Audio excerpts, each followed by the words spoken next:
All right. Welcome to our optimization project. I'm Peter Sherman, And I'm Andrew Lawrence. and we decided to explore the realm of personal finance. I have been a rich man and I have been a poor man, and I choose rich. So, right now we have our minimum wage campus jobs, and when we enter the workforce, we're going to have a lot more money than we're used to, and it's important to figure out how to best allocate that, and sometimes it's difficult to know where to start. So we decided to tackle that issue. In order to do this and maximize the amount of wealth that we'll have by the time we retire at age 65, we needed to make some strong assumptions. First off, we're going to start with a salary of $75,000 a year and increase 2% a year. That's going to account for raises, promotions, etc. And then we're going to follow the 50-30-20 rule that many financial advisors endorse, and that is 50% goes to essentials, 30% goes to non-essentials, and 20% the rest of it goes into savings. And that takes into account increasing expenses throughout your lifetime, like having kids, etc. And then we have assumptions on tax rates, and that more on this to come, but we can predict recessions.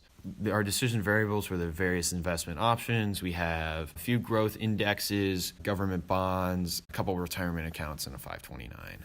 Since it's hard to incorporate randomness in games, we gave expected growth rates for each of the investment options. However, in order to avoid having the program invest in all the riskiest investment options, one of the things we did to combat this was incorporate recessions. So we set a fixed amount for each of the investments to lose about every 7 years. One account has every 4 years.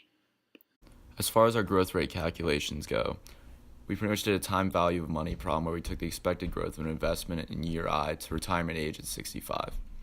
In order to do this, we took the growth rate of an investment option to the amount of years that it was in the market, multiplied by the rate of decline to the power of how many recessions we'd expect during the time period.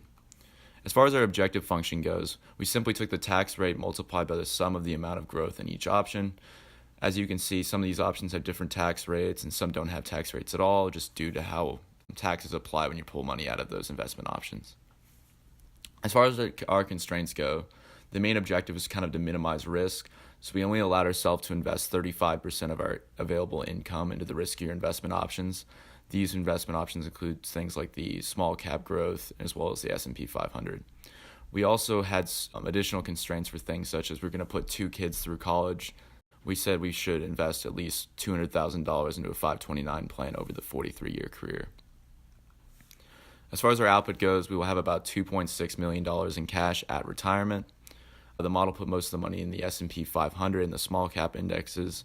This is probably due to them having the highest growth rates. The majority of the money put into the 529 plan, surprisingly, was put in near the end of the 43-year career.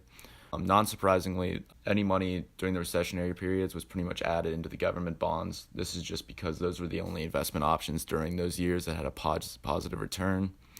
And then also surprisingly, the Roth IRA was largely ignored by the model, even though the money we pull out at the end would be not taxed.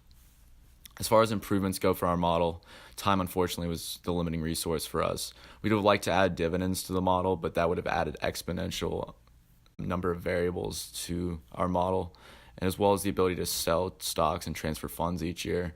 Going along with dividends, that would add so many different variables to our model that it would be pretty extensive. And then we'd like to add more investment options, maybe being able to invest in real estate, be landlords at some point of our careers. And we would have liked to incorporate randomness to what years we would expect to gain and lose money, but that's kind of impossible with the linear model we were building. And we'd also like to maybe calculate net worth instead of cash or retirement, so we could add things like the amount of money we invested into our home, maybe cars and other things like that.